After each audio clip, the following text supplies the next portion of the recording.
All right, we are live. Good evening, everybody, Awesome. and welcome to the last session of the Woonsocket Initiative's Get Charged Up with Civic Engagement series. So we are going to get powered on, charged up, and plugged in.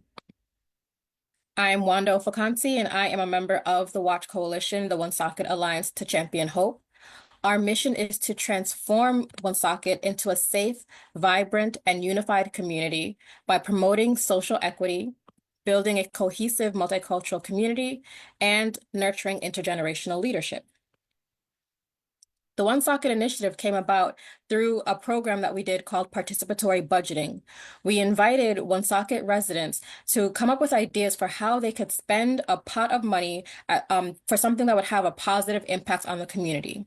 Then they democratically voted on which ideas they liked the best, and that is what gave rise to what we are calling the Woonsocket Initiative.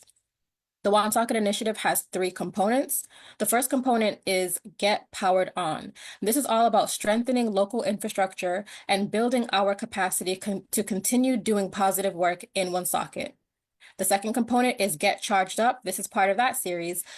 Getting charged up is all about getting people fired up and ready to make positive changes for their own lives, for their families, and for community.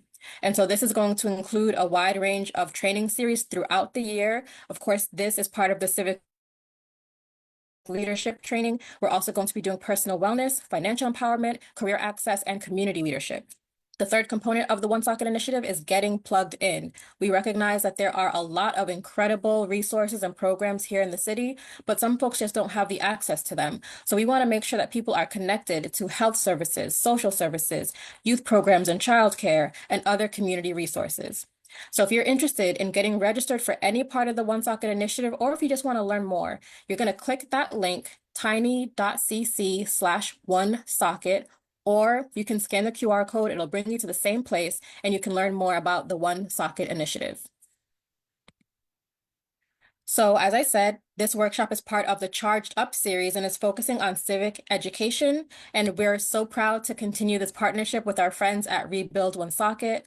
Rebuild Woonsocket is a local organization whose mission is to work towards an equitable, just, and vibrant community and a livable future by building a people-powered, community-oriented movement and transforming Woonsocket politics so the city puts the needs of working-class people first. Today, we actually have the executive director of Rebuild Woonsocket, Alex Kithes, who is a lifelong Woonsocket resident, a former Woonsocket city councilor, and he's a climate activist, a community organizer, political organizer, and he fights the good fight for a just and livable future. So we're really excited to have him share with us some expanded strategies for how we can take action and transform our communities for the better. So without further ado, expanding the social action toolkit, we have Alex Kithes. Thank you so much, Wanda.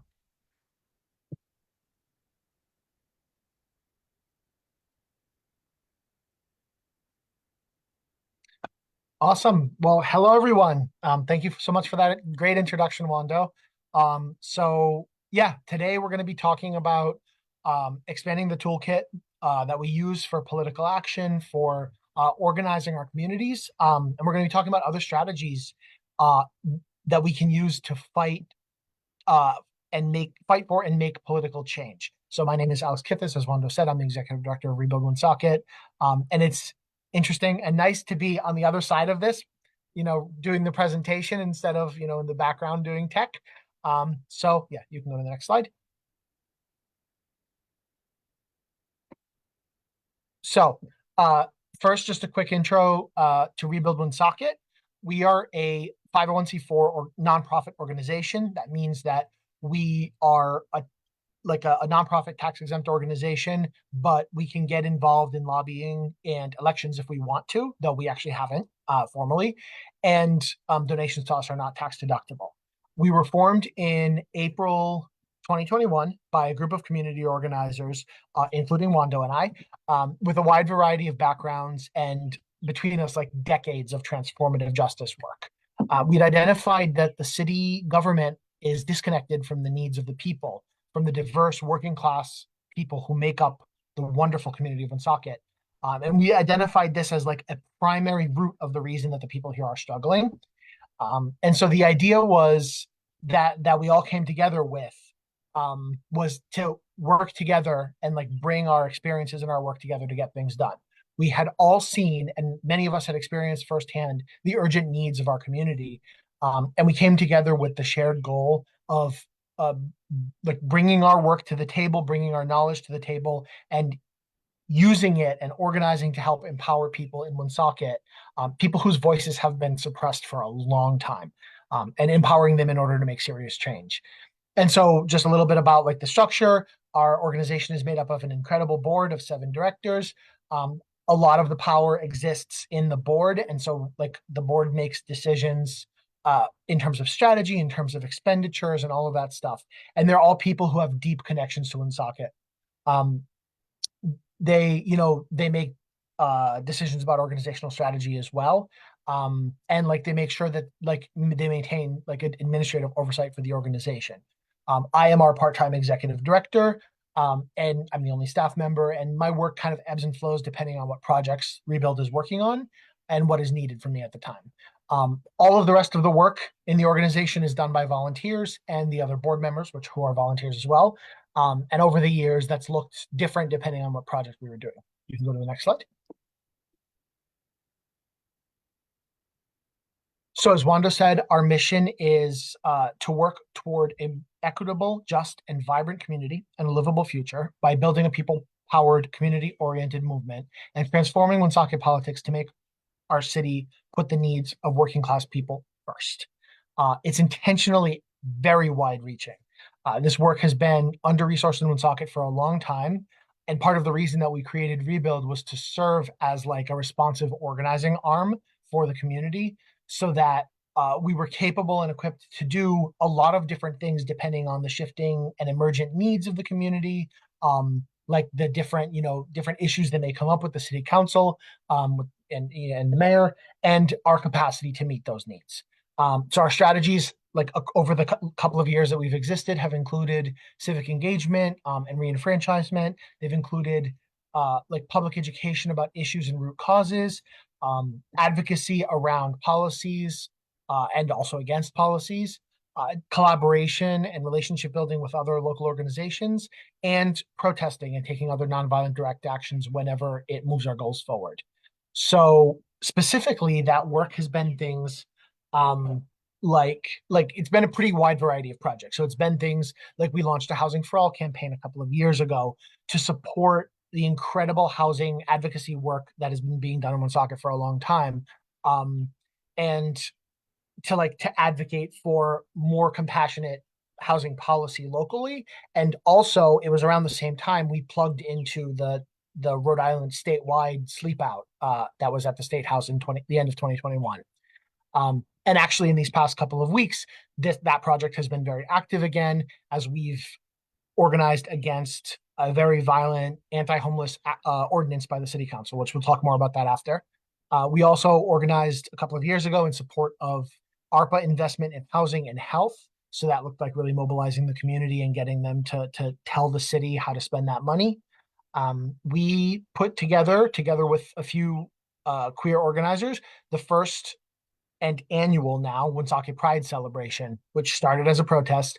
And we continue to serve as a financial backer and now as a close collaborator as the LGBTQ justice movement has grown and Woonsocket Pride formed its own organization that we're like closely allied with. We've registered a lot of new voters over the years, and we've built collaborative relationships with the Watch Coalition, with the Milagros Project, with Woonsocket Pride, Engage North Smithfield, as well as like Community Care Alliance and Black Lives Matter Rhode Island PAC, and a variety of other statewide organizations, especially like aligned with housing justice. Our work has helped to reshape the narrative of Woonsocket politics, and it has helped to very slowly but surely reorient the city government's priorities towards serving our underserved community rather than being against them. Next slide.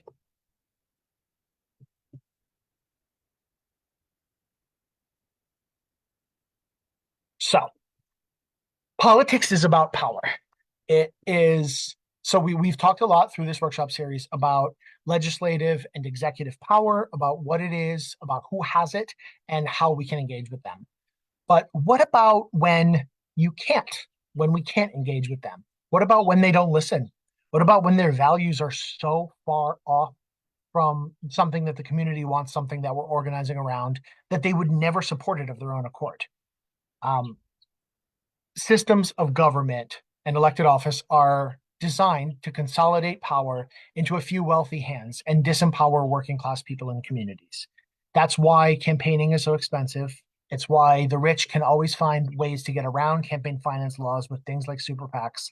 It's why so much money and so many person hours have to be invested to even have a chance or hope that a legislative body may possibly pass a law, even if that law that you're working on is something that has majority support in the community.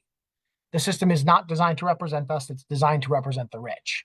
And even then, governments don't quite function as they're designed, as it says in their constitution or charter or whatever. A good example of this is the Rhode Island General Assembly.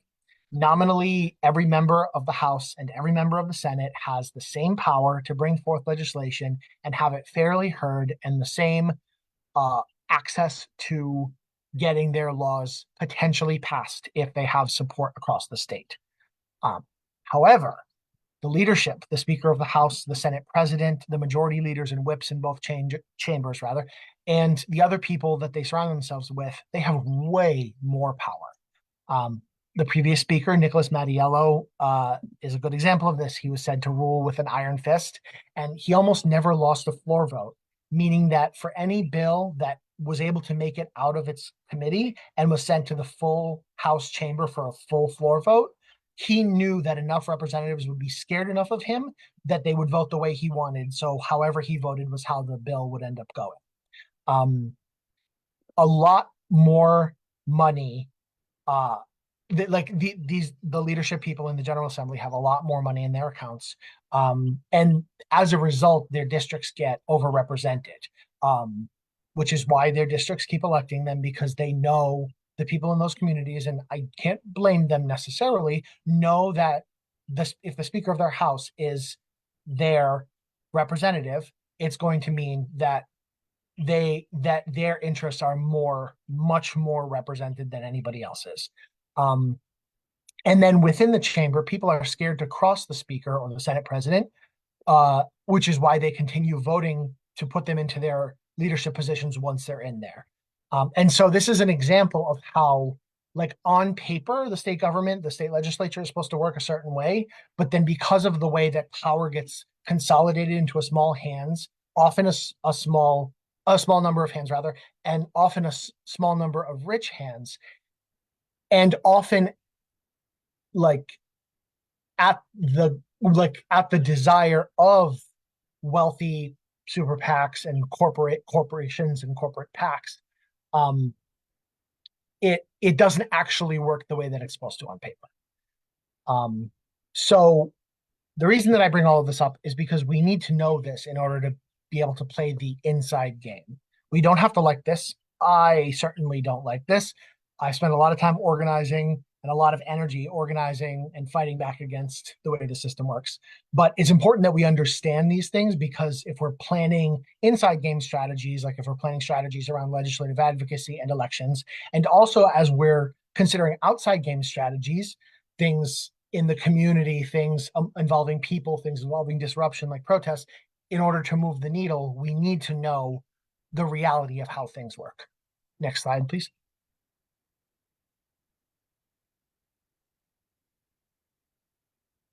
So just to elaborate a little more on that, um, inside game strategies are things that are used within the existing power structure, so like city, state, and federal governments, to change our material conditions and protect our rights through those institutions functioning the way that they're designed.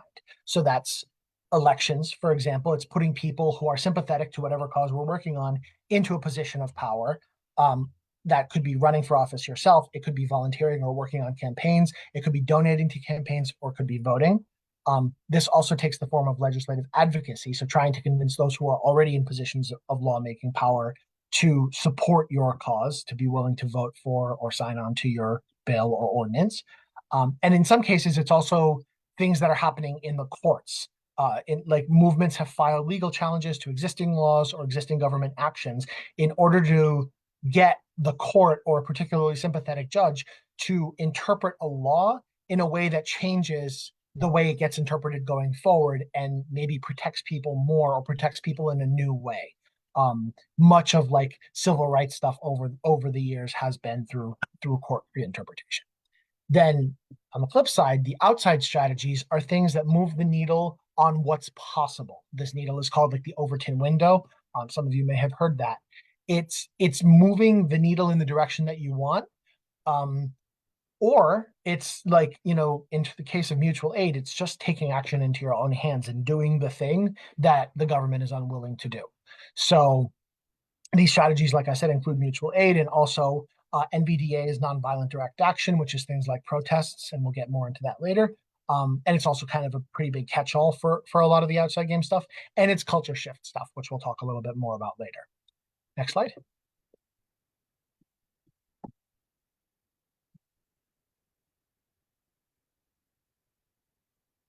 So before we get into specific strategies, I want to talk about theories of change. It's organizations and movements have these things called theories of change. It's how they believe they can create the change that they seek, including the combination of what strategies they're going to use. This can change very regularly or from issue to issue or campaign to campaign.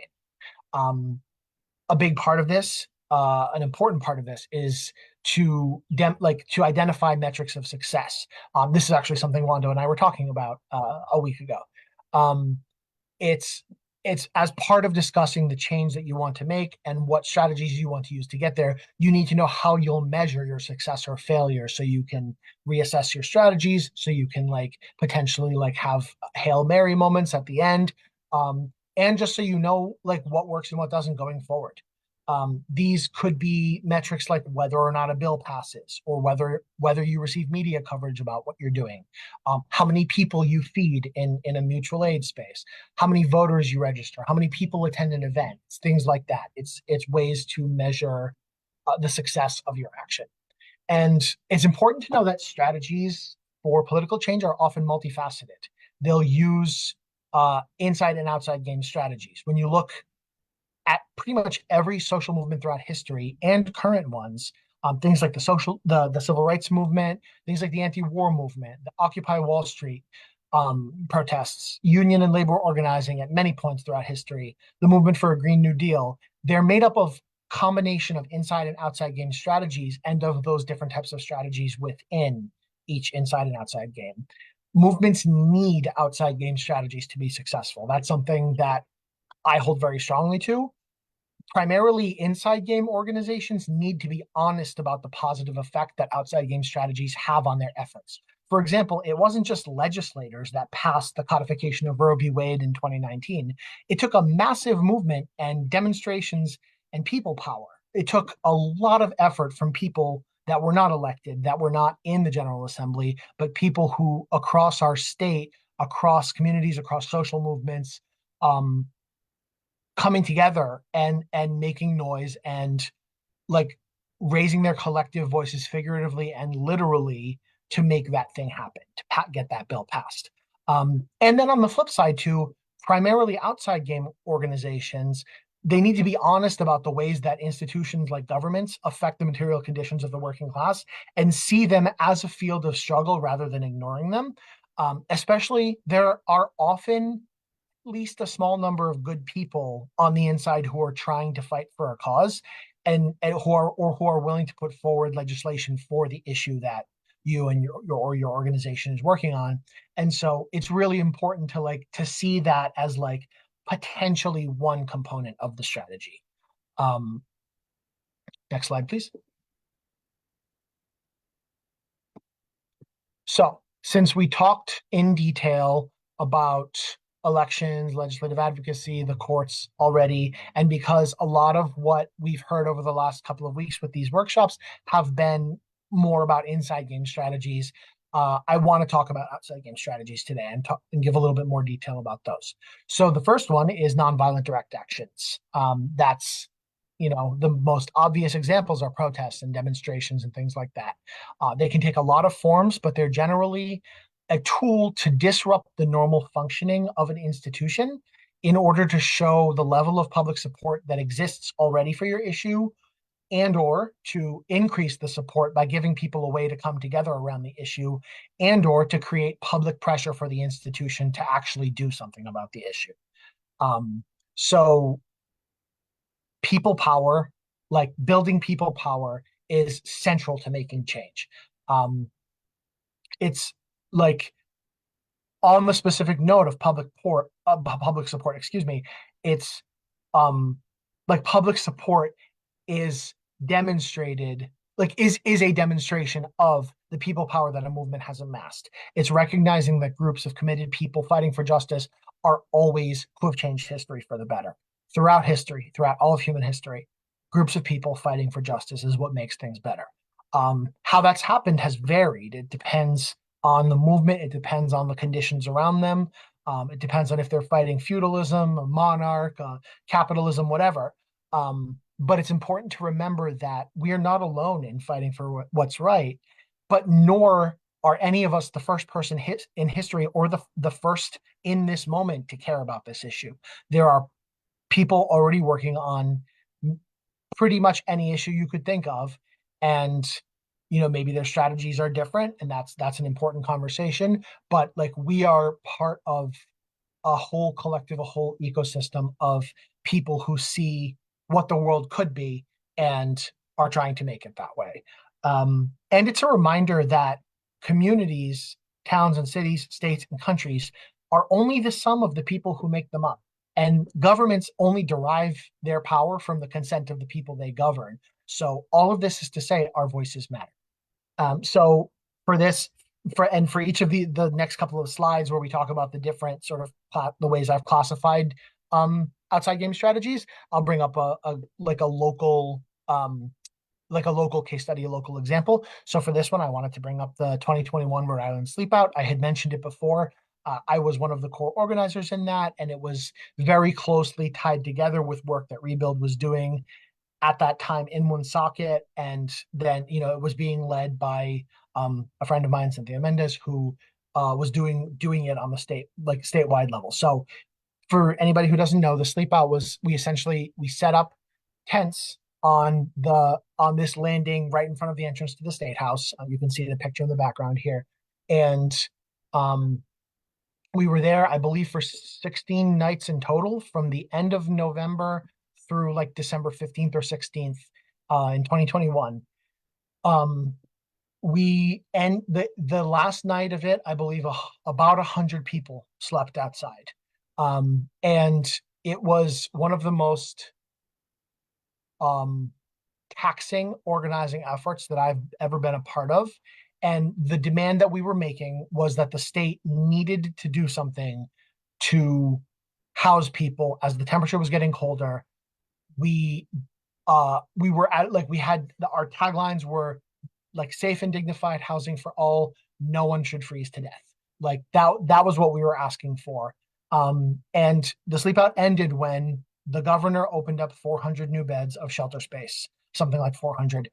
And this was like, there was a massive effort going on statewide. So it wasn't only the sleep out that was working on this. Like there was efforts on the municipal levels. There was people at like all different advocacy organizations who were pressuring the state and the cities and towns to do something about this. And it was enough to move the needle. So Governor McKee, who is not somebody who cares very much about housing, actually made that change. And that was pretty big. And like that was an example of the sum total of a lot of work, including a lot of nonviolent direct action, and including in particular the sleep out, was able to make a significant change. Next slide, please.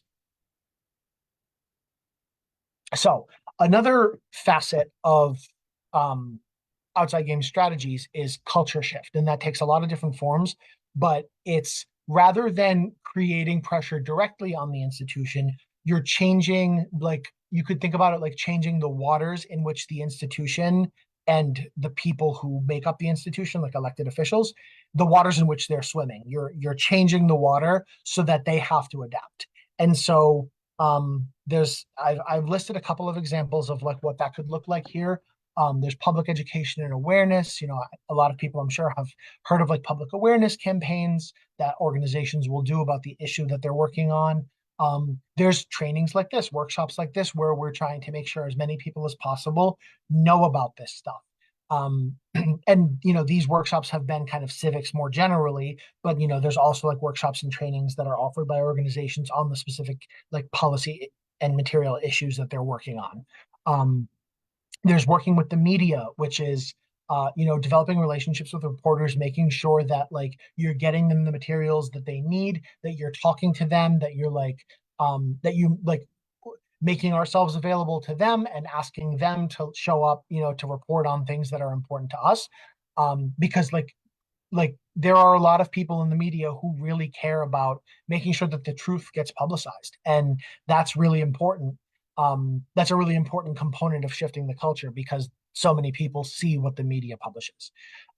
There's also the internal work of creating the spaces that we want to see, and that's like work within organizations, work within our social circles, just like within like very informally, within ourselves even, of embodying the values and the shifts that we want to see more generally in the world, because we are all part of the culture too.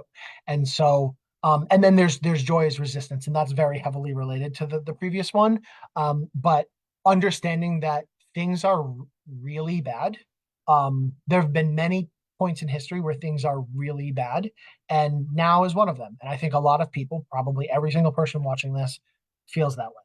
And knowing that losing joy and like losing the ability to to to care about the people you love, losing the ability to come together in hope and optimism for better days, like many of us struggle with that, in terms of mental health issues, but as a collective, as a movement, knowing that we need to preserve joy in order to uh in order to like last, to get to those better days. Joy is an act of resistance because of that. And so one of the things that I wanted to bring up as the local example here was Woonsocket Pride. So I mentioned Woonsocket Pride earlier. We have like very heavily tied together originations, like Rebuild, put on the first Pride Festival, and like we've worked very closely with what has now become the Woonsocket Pride Board of Directors over the past 5 or so years. And Woonsocket Pride originally, like from the conception, it was intended to be joyful and did not need to be a protest, because we were intending to celebrate the LGBTQ community of Woonsocket, to celebrate Woonsocket, to celebrate every stride that we had made. And unfortunately, that year, the former mayor of Woonsocket used all sorts of dirty tricks to push back against us, and it became a protest. But we didn't lose the joy element of it. We have never lost that. You can see some the picture in the background here. I've used a couple of pictures from the Pride festivals over the years. I'm guessing a lot of people watching this have been to Woonsocket Pride or to some Pride festival, and it is good. Pride festivals are both joyful in celebrating the strides we've made and in celebrating our communities and each other, and also all like there is always the knowledge that change can be taken away, and we're seeing that now at the current federal ecosystem. And we know that it's all there's like a very fine line between joy in celebration and joy as an act of resistance, and resistance. And there's like and what that would need to look like, and the shift that would need to happen. Like it needs to be in like it needs to be in our minds as we're using joy as an act of resistance. Next slide, please. And so the next of these outside game strategies is mutual aid, which is a very, very broad category. But it's the idea of seeing what the need is in the community and seeing that need as something that is disempowering people. Like the fact, like, you know, if I don't have enough to eat, I'm not able to raise my voice and try to get policies changed because I'm focused on the more immediate threat to my well-being. And so mutual aid sees all of us as like it sees the act of sharing as solidarity. It sees like all of us as working class people and making sure that where the government, where institutions are not stepping in to alleviate people's suffering and to provide them with what they need, we will do it ourselves. We'll feed the people, and as a result, we'll free the people. Um, and it you know it has the effect of community empowerment because it means that we're that the organizations who are doing the good work of mutual aid are making it so that people are struggling a little bit less and giving them a little bit more of the agency and voice back. And so a really good example of this is, of course, the Milagros Project. They're run by some friends of Wanda's and mine, and they are an incredible organization that provides hot meals and like storable, non-perishable, or like what's the word for it? Like storable food, like groceries, and sometimes fresh groceries as well, and clothing and community spaces and things like that. And they provide them no questions asked to anybody who needs them. And like so much of the community need gets served by mutual aid organizations, both like here in Woonsocket in the Logos Project and across the state, across the country. There's so many organizations who are doing that kind of work. And it's an important part of the outside game direct action strategies, because there are some cases where like we can try as we might to make a city, state, federal government do something that will alleviate people's suffering, and if they won't do it, the suffering is still there and it needs to be alleviated. And so sometimes we have to take matters into our own hands. Next slide. This is the last slide. So with all of this, I think like what I want to leave you with is the idea of meeting the moment. So there's this idea called a flashpoint, which is uh, something that happens, usually something that happens in a very public way that a lot of people know about, that fundamentally does reorient or could reorient politics and culture. And so many people, myself included, would consider Bernie Sanders' 2016 campaign for president to be a flashpoint. Many people would consider and myself included, would consider the killing of George Floyd to be a flashpoint. Many people would consider the market crash that led to Occupy Wall Street to be a flashpoint. These are things that everybody knows about, and many people are affected by them. And it changes people's perspectives in some cases from maybe being opposed to an issue to being in favor of it, but also changes people's relationship with institutions of power that are, or in most cases, are not meeting the moment correctly. And it's important when organizing to see flashpoints as like as a reflection of the needs of the community, because like to see like so Occupy Wall Street, for example. I I'm not super well read on it, but kind of in the general sense, like um the call for working class justice, the call for economic justice was in response to recession and the material conditions of the working class deteriorating. And so there was, the market crash, and the what precipitated Occupy was a flashpoint that Occupy was a response to. And uh, and when an organization, when a group of people successfully responds to a flashpoint by like proposing the solutions that would actually solve the thing that people are worried about, sometimes that's enough to get institutions of power to change the way they do things and to actually respond to the issue. Um, so I think outside of the idea of flashpoints, it's also important when you're strategizing, when you're figuring out, what you want to organize on, you need to understand what's important to the community. Because something may be important to us as individuals, but if it's not important to anybody else or it doesn't affect anybody else or nobody else cares about it, it's hard to organize around it. And it's also it's it it's really a matter of justice to like be very intentional about the work that we're doing. So we're like our work is aligning with the needs of the community.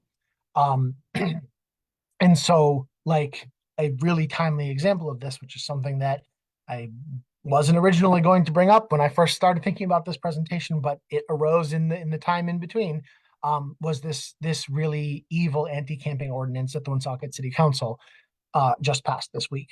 And so um, there is massive public support for more affordable housing, for some sort of rent stabilization, which has to be done on the state level, and for treating our unhoused neighbors way better. And that public support has grown, like in Woonsocket in particular, but across Rhode Island. But in Woonsocket, that public support has grown a lot over the last maybe 5 or 6 years. And it's resulted, together with the advocacy of so many really good people, it has resulted in the city actually being pretty good on this issue for the last year or two, especially since Lisa Baldelli Hunt left office. Um, things have gotten so much better.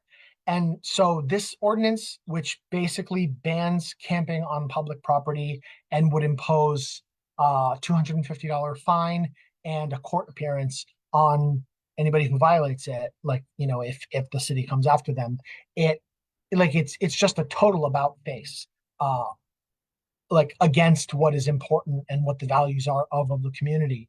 And so, it's something like we worked on it. Wando and I were both a big part of that, working to try to get the city council not to give it second passage, because its first passage was the end of April, I think April 28th, and then the second passage was slated for this Monday. So we spent a lot of time organizing on it, to try to basically to mobilize people in the community to raise their voices. And um, we were very proud. We were very happy that Councilwoman Gonzalez and Councilwoman Fox both voted against it both times. We didn't have to worry about them voting for this ordinance. And we were very happy that Councilwoman Harmon changed her vote. So she voted for it originally, and then she voted against it this Monday. And we're very appreciative of her willingness to listen to her constituents. And we need more of that in public office, right? We need more of the Foxes and Gonzalez's who are voting against bad ordinances from the beginning, and we need more people like Councilwoman Harmon who are willing to listen to what the public is saying and willing to learn and grow and change their opinions. Um, and I think the reason that I bring this up and that I make this whole long aside is because uh, this is the moment right now in Woonsocket. This is one of the things that people care the most about, and that's really good because it opens up a lot of potential for making things better. Where that's going to go is going to depend a lot on what the city's future actions are, and that could be tomorrow, that could be a month from now, it could be a year from now. But there are a lot of really good people who are working in Woonsocket to try to uh, increase housing justice, increase the amount of affordable housing, and improve the way that the city treats our unhoused neighbors. And that work is just going to continue. So it's definitely something worth trying to plug into if you care about that issue. So that is all I have. And I'm realizing now I didn't make an end slide. So this is going to be our end slide. Wanda, were there any questions?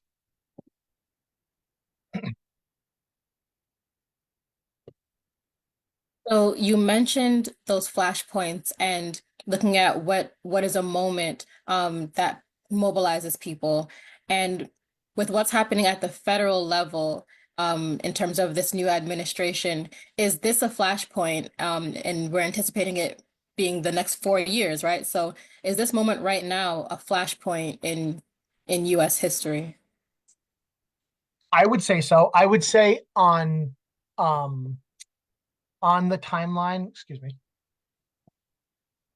on the timeline of like us who are living through it right now, I would consider more individual actions or like really big, impactful things that Trump does or his cabinet does are more of the flashpoints because, like, unfortunately, to some extent, like, I mean, it just like he is the president now, and we like it, it's not like we're going from him not being president to him being president every day. Like he's been president for like 100 and something days, and so it's the things that a lot of people know about and that will mobilize them in a moment are more going to be individual actions. But then looking on like medium term historical timeline, yes, I think this will be considered a flashpoint in history, and I think I mean, time will tell. Like we can't know this in the moment, but we saw a lot of really good organizing, a lot of good people becoming activists, like getting involved in so many different ways.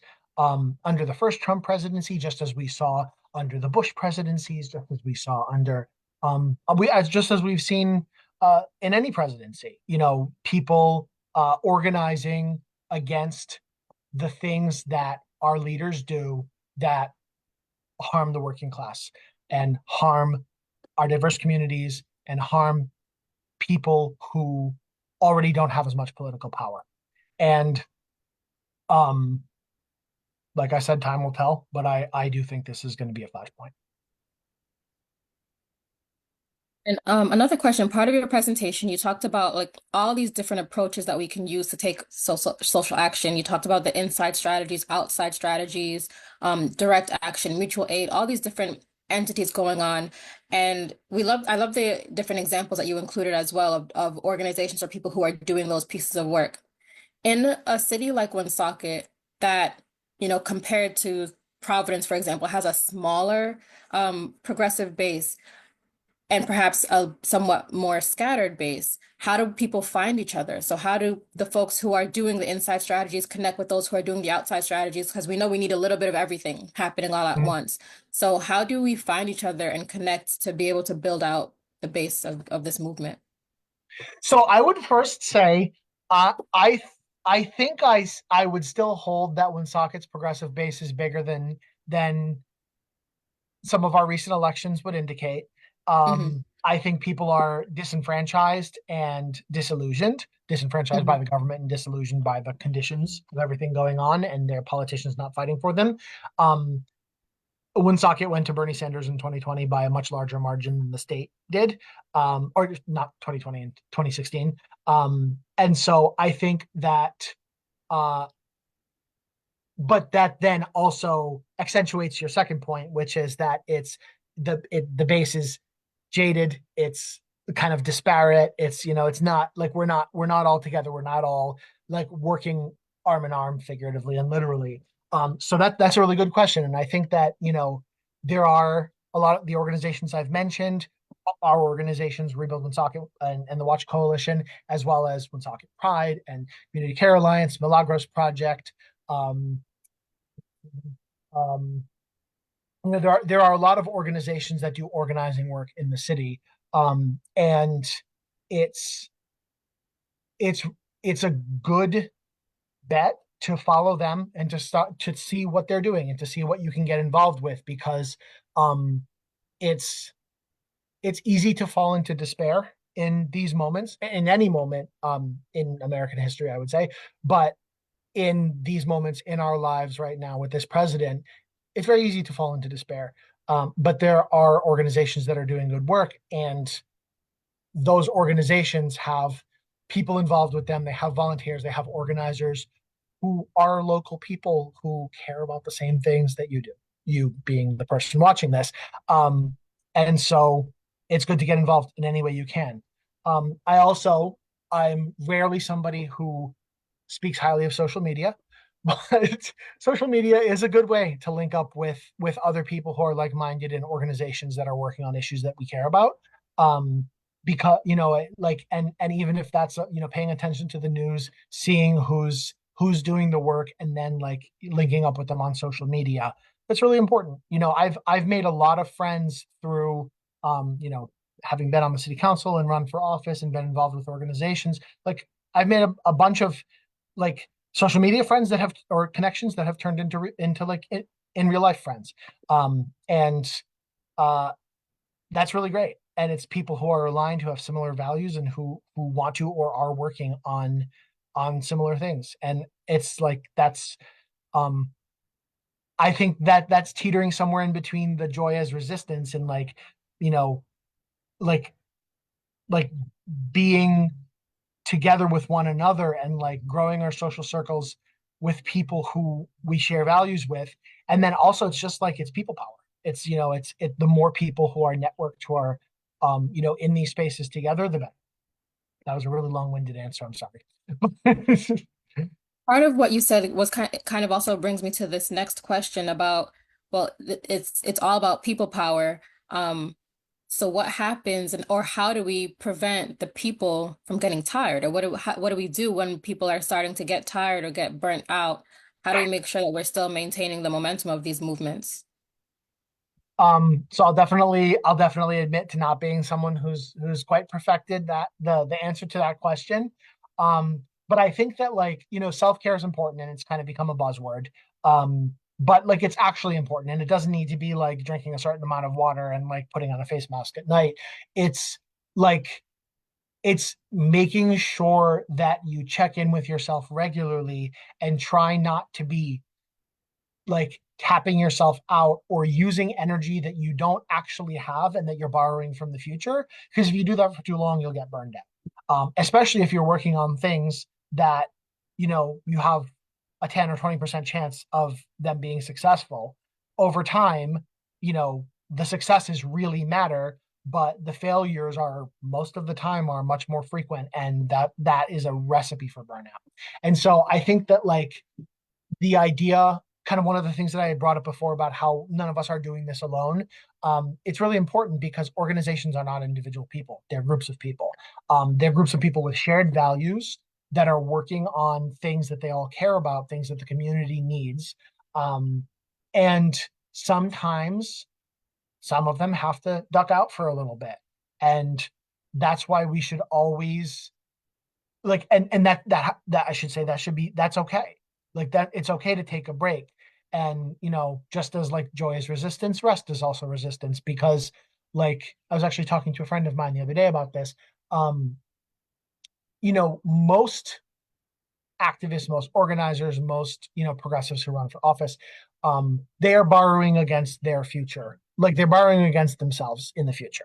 They're putting their all into this project in order to fight for their communities, whatever the project is, and that they're doing that like their productive output is much higher than it's reasonable for it to be for a human being, and the result of that is a month, 6 months, a year down the line, that has to be like that loan has to be repaid, and that means taking a break, resting. Like that could be the everyday rest, that could be the once a week taking a Sabbath day, that could be like fighting for an issue, running a campaign for a few months, whatever it is, and then taking some time off. Because it's both important to do the thing in the moment, and you can only do the thing that much for so long. And then you need to recharge. And so I think that like building up the culture of making sure that people know that that's okay, and then making sure that our movements are and our organizations are cohesive enough so that one or two people ducking out doesn't stop the work of the organization. And I think that that's a much bigger and much more complicated question than I could answer right now. And it's also not one that I'm not good at self-care, and I'm not good at not working beyond my capacity. So but it's something that the movement needs to continue talking about. And I think it really has been talked about more in the last couple of years, which is really good. Since COVID, I think people got a little bit more of a better perspective on that. And it also kind of ties back to what you said as techniques for social action, I think could also be techniques for helping to minimize our burnout within each other. So if we're talking about joy as resistance and being joyful about the work that we're doing of the organizing work, and then you Mhm. also like the mutual aid component, that mutual aid is not just for other people in the community, but it's also for we are people in the community too. It's Yep. for us. And I think about not too long ago, my car's transmission needed to be replaced. So my car was at the shop, and I didn't have a car, and I'm doing this and I'm doing that. I'm doing all this organizing work plus my actual job and all these things on my plate. And it was a moment where it could have been very easy for me to experience that burnout, but I had the benefit of mutual aid, and it was in the form of Charmaine, right? So one of our fellow organizers who was like, so if you know that if you need a ride, you can call me, right? And I will come get you wherever you are. Or when your car is ready and you need somebody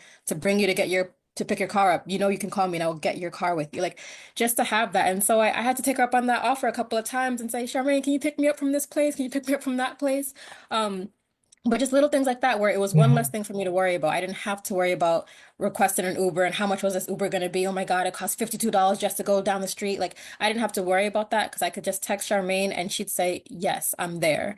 So little things like that and the ways that we within the movement can lean on each other, and like help preserve our energy so that we're ready to keep fighting the good fight because all the other fights of life, we're going to share that together. So I think that was also like a really beautiful example of how she helped me prevent my burnout and how we can just lean on each other and build our community. That's so beautiful and doesn't surprise me at all. Charmaine's wonderful. Um, I think it like speaks to um I think like it's important to see our lives in the context of the capitalist hellscape and the institutions that uphold the capitalist hellscape, trying to like what's the word other than siloing so I don't talk nonprofit speak on this, trying to like separate us and trying to like put us on islands so that so that we believe that we shouldn't be there for anybody and nobody should be there for us so that we buy more shit. So I shouldn't swear on this. So we buy more stuff. Um and so that and so that we that we're more likely to succumb to the struggle that the power systems want us to succumb to. And there are, every caveat about most historical periods being terrible for most people. But like you can look at examples throughout history and especially in cultures that hadn't been um uh poisoned by capitalism, by like power massing, and you can see the community like exactly what you just talked about is the type of community that has existed in many places and still does exist in many places, and still does exist locally here, in Woonsocket, like, and that type of community is a way to fight back against the the like um the awful form of life that those in power, even if they don't realize it, the CEOs and the all of those people who do realize it are creating in our country and trying to force us into in order to make us better consumers essentially. Building that community and like investing in it and like being part of it and being like doing things for other people and letting other people do things for you and never like keeping track or expecting anything one way or the other in return, like that's the way to like rebuild that community.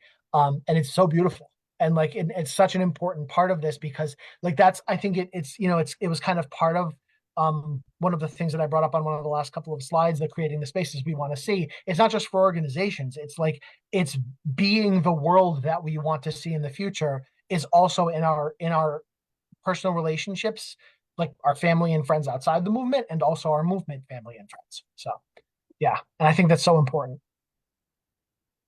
Thank you so much, Alex. You've given us a lot of stuff to work with and a lot of strategies that we're going to use. And I do want to, before we end this, share some opportunities for us to use these social action strategies. So we do have an agenda of some policies that we're paying attention to at the state level.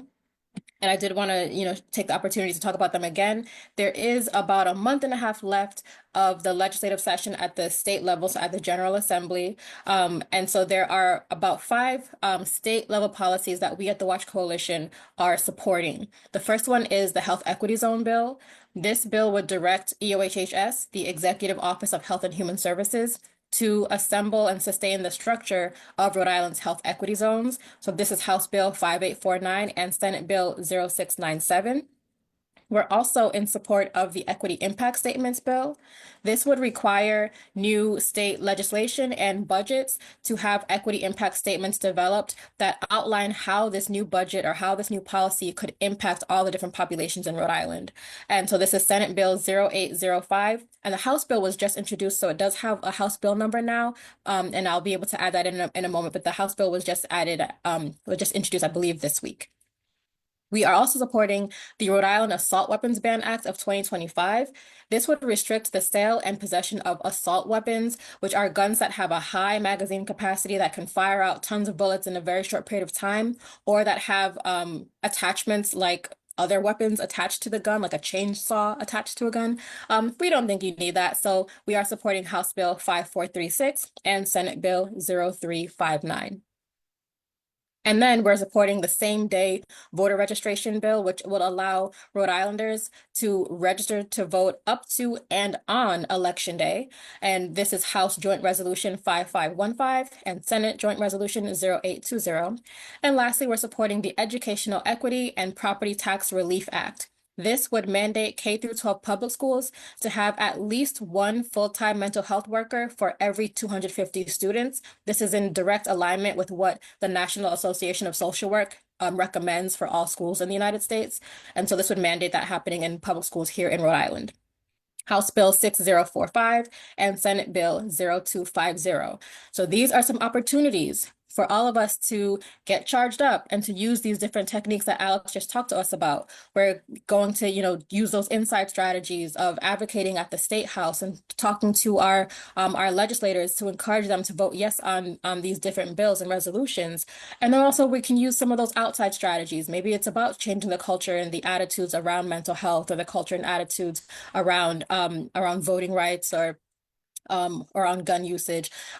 Maybe we're going to do some social action and some direct action, whatever that might look like, or whatever you have the capacity to do. There's something for everybody. And I think, Alex, you gave us a wealth of opportunities, which lets us know that you don't have to be the policy expert, or you don't have to be a legislator yourself. You don't have to be, have a certain level of education. There's something that everybody can do. There's some kind of action that everyone can take. And so you've given us a lot of resources of different things that we all can do, so we can find where we fit in this movement and do something. So we hope you all feel charged up. We hope you feel excited and ready to go and ready to transform your communities for the better. We encourage you to stay connected with the Woonsocket Initiative. This was the last series of the Charged Up Civic Engagement education series. However, we're just getting started with the overall series of all the Get Charged Up training. So look out for the next leg, which is going to be about personal wellness, family and reproductive health. And then we're going to be doing financial literacy. And then in the fall, we'll be doing civic leadership and we'll be doing career access and community organizing. And then, of course, we want to help you get plugged into any social services. So if you use that link, you'll also be able to let us know what services you need, and we will help you get connected with them. So again, tiny.cc/Woonsocket, or scan that QR code to stay connected with the Woonsocket Initiative. But we want to thank you all for joining us. This was really fun, Alex, working with you to do this Charged Up Civic Education series. I feel like I learned a lot. I hope viewers have learned a lot.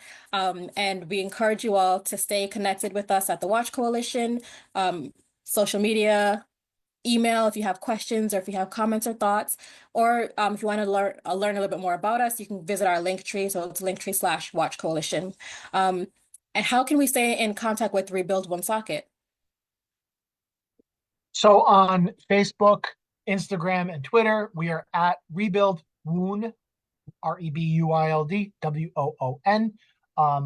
And rebuildwoonsocket@gmail.com is our central email address. And rebuildwoonsocket.org is our website. So yeah, you can contact us through DM or any of those ways. That's good. Thank you so much, Alex. Thank you, Rebuild Woonsocket, and thank you to all of you who are watching at home. Again, we hope you learned a lot, but most importantly, we hope that you are getting charged up and that you're ready to take social action to transform your communities for the better. Have a wonderful evening, everybody, and stay connected. Thank you so much.